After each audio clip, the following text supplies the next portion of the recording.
kelas. Asuransi kesehatan. Lagi prank mana ya? Iya belum WA ini gak diangkat.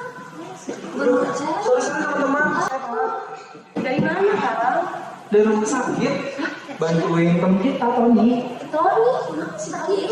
Dia kena sakit jantung dan pasang ring. Wah serius? Serius, ternyata penyakit jantung itu nggak lihat umur ya. Dan dia bayar sendiri loh. Biayanya nyampe 60 juta. Gile. Emang ada asuransi? Asuransi? Enggak sih, tapi emang penting ya asuransi. Ya penting lah Kak. Karena asuransi itu. Pendahuluan. Pasar asuransi kesehatan dunia menurut New York NG tahun 2020 di laman Globe Newswire akan meningkat dari 1.465,8 miliar dolar Amerika Serikat pada tahun 2019 menjadi 2.210,62 miliar dolar Amerika Serikat pada tahun 2027. Apa itu asuransi? Menurut Undang-Undang Republik Indonesia Nomor 2 Tahun 1992 tentang usaha perasuransian, asuransi atau pertanggungan adalah perjanjian antara dua pihak atau lebih, di mana pihak penanggung mengikatkan diri pada tertanggung dengan menerima premi asuransi untuk memberikan penggantian kepada tertanggung karena kerugian atau risiko. Secara sederhana, asuransi merupakan perjanjian antara perusahaan asuransi atau yang biasa disebut dengan penanggung dan pemegang polis atau tertanggung. Mari mengenal istilah-istilah asuransi. Yang pertama, polis asuransi. Polis asuransi adalah istilah untuk menyebut kontrak perjanjian kerjasama secara tertulis antara perusahaan penyedia asuransi dengan nasabah pemegang polis. Di dalam polis asuransi, memuat syarat umum polis, rincian hak dan kewajiban penyedia asuransi dan pemegang polis, jangkauan manfaat asuransi yang diberikan, pasal yang menyebut pengecualian proteksi, dan pasal yang menyebutkan hal-hal yang bisa membatalkan polis. Yang kedua adalah premi asuransi. Premi asuransi didefinisikan sebagai sejumlah pembayaran yang ditetapkan sebagai biaya pengalihan risiko dari pemegang polis kepada penyedia asuransi. Besaran premi ditentukan oleh penyedia asuransi dan disepakati oleh pemegang polis. Istilah selanjutnya adalah tertanggung asuransi. Istilah tertanggung dalam sebuah polis asuransi menunjuk pada orang atau pihak yang memperoleh jaminan penggantian kerugian dari penyedia asuransi ketika terjadi risiko yang dimaksud di dalam polis. Tertanggung tidak sama dengan pemegang polis. Seorang tertanggung belum tentu seorang pemegang polis. Misalnya, seorang kepala keluarga yang membeli sebuah asuransi kesehatan, maka disebut sebagai pemegang polis sekaligus tertanggung. Anak dan istri yang diasuransikan juga disebut sebagai tertanggung. Selanjutnya, manfaat asuransi. Manfaat asuransi berarti proteksi yang didapatkan oleh tertanggung asuransi dan disediakan oleh perusahaan asuransi. Contohnya, sebuah asuransi kesehatan memberikan manfaat biaya rawat medis, biaya rawat jalan, dan manfaat bedah.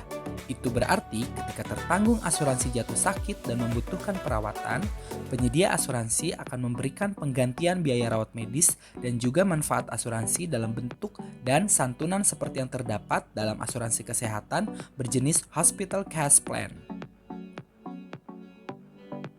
Istilah selanjutnya adalah klaim. Klaim adalah tuntutan yang diajukan oleh pemegang polis kepada perusahaan asuransi selaku penanggung asuransi untuk memenuhi hak pemegang polis sesuai yang tertera di dalam polis.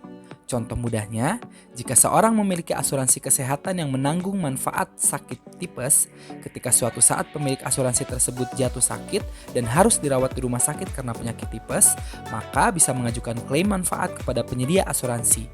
Pihak penanggung asuransi akan membayar ganti rugi keuangan berupa biaya rawat inap dan biaya lain sesuai dengan definisi manfaat yang tertera di dalam polis asuransi tersebut. Prinsip asuransi. Ada 6 nih teman-teman. Yuk kita lihat. Yang pertama, prinsip insurable interest. Prinsip ini menjelaskan bahwa seseorang diberikan hak untuk mengasuransikan sesuatu karena terdapat hubungan keluarga atau ekonomi yang mendasarinya. Yang kedua, prinsip utmost good faith. Prinsip ini memiliki arti, yaitu niat atau itikat baik. Maksudnya adalah dalam proses membeli produk asuransi, baik tertanggung maupun penanggung, harus menyampaikan informasi dengan terbuka, rinci, dan jujur. Yang ketiga, prinsip indemnity. Prinsip ini sering juga disebut sebagai prinsip ganti rugi. Perusahaan asuransi selaku penanggung harus memberikan ganti rugi kepada tertanggung sesuai dengan kesepakatan pada perjanjian atau polis. Yang keempat, ada prinsip subrogasi. Prinsip ini berkaitan dengan kondisi di mana kerugian yang dialami tertanggung disebabkan oleh pihak ketiga atau orang lain. Yang kelima adalah prinsip chassis. Prinsip ini merupakan kebalikan dari prinsip subrogasi. Prinsip chassis adalah pengalihan hak klaim dari penanggung kepada tertanggung. Hal ini terjadi ketika penanggung tidak dapat atau tidak mau membayar klaim yang diajukan oleh tertanggung. Yang terakhir adalah prinsip contribution. Prinsip ini berlaku ketika seseorang mengasuransikan suatu objek pada lebih dari satu perusahaan asuransi dengan nilai penanggungan yang sama atau berbeda.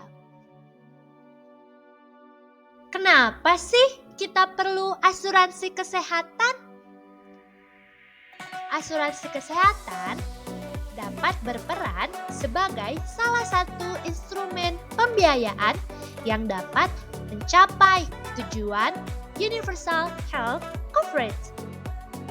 World Health Organization atau WHO mendorong negara-negara di dunia agar memberikan jaminan kesehatan kepada masyarakatnya, baik dalam bentuk asuransi kesehatan komersil atau sosial. Bahkan, sejak tahun 2001, WHO menganjurkan program asuransi kesehatan sebagai alternatif pembiayaan untuk mensukseskan program imunisasi. Setiap orang memiliki resiko dalam hidupnya. Salah satunya adalah resiko sakit. Resiko sakit dapat ditanggung dengan dua jenis jaminan. Yang pertama yaitu asuransi kesehatan komersil, sifatnya sukarela atau voluntary. Dan yang kedua adalah asuransi kesehatan sosial, sifatnya wajib atau mandatory. Di Indonesia sendiri, kita mengenal dengan JKN atau Jaminan Kesehatan Nasional. Baik asuransi kesehatan sosial maupun komersil, pihak penanggung sama-sama melakukan perhitungan resiko terhadap individu. Resiko ini kemudian dikelompokkan ke dalam klasifikasi resiko, dari yang paling rendah hingga tinggi. Proses ini disebut dengan proses rating. Nah, dari proses ini, kemudian dapat ditentukan berapa iuran atau premi yang nantinya akan dibebankan kepada pihak tertanggung. Setelah memahami bahwa dirinya memiliki resiko, tentunya harus ada upaya untuk mengatasi kerugian atau disebut dengan risk management. Pengendalian resiko ini dapat dilakukan dengan 4 cara. Pertama, yaitu menghindari atau avoid. 2, mengurangi atau reduce. 3, menahan atau retain. Dan keempat, memindahkan atau transfer. Nah, asuransi adalah salah satu cara pengendalian risiko dengan memindahkan risiko dari tertanggung terhadap penanggung. Lalu, bagaimana mekanisme terjadinya kontrak asuransi?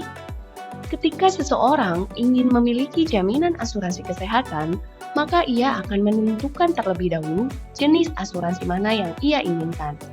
Ada 2 jenis, pertama yaitu asuransi tradisional, dan kedua yaitu PAID. Apa bedanya?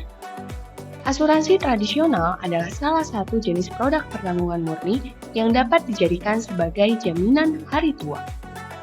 Asuransi tradisional ini memiliki 3 produk unggulan. Pertama, yaitu asuransi berjangka atau term life insurance. 2, asuransi seumur hidup atau whole life insurance. Dan ketiga, yaitu asuransi dwiguna atau endowment insurance. Sedangkan PAID berdasarkan SPOJK tahun 2019 merupakan produk asuransi yang dikaitkan dengan investasi atau dulu sering dikenal dengan unit link. Nah, setelah memilih jenis asuransi mana, maka seseorang tersebut harus melengkapi persyaratan. Dan kemudian pihak underwriting akan menilai klasifikasi resiko orang tersebut berada di mana, rendah, sedang, ataukah tinggi. Kemudian, pihak aktuari akan membantu menilai berapa rate premi sesuai dari klasifikasi resikonya. Proses underwriting ini merupakan proses penentu apakah pengajuan seseorang tersebut diterima, apakah dikenakan premi ekstra, apakah ditunda, atau ditolak. Ketika ia diterima, maka akan terbit kontrak atau polis asuransi. Adapun kontrak asuransi itu memiliki 5 elemen utama. Pertama, penawaran dan penerimaan. 2, pertimbangan. 3, objek hukum.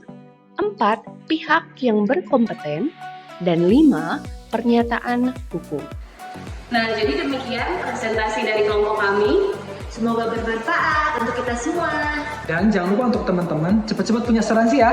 Bye.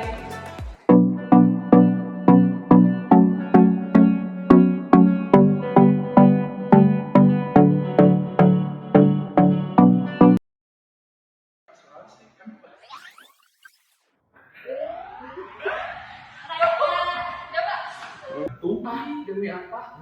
Dan biayanya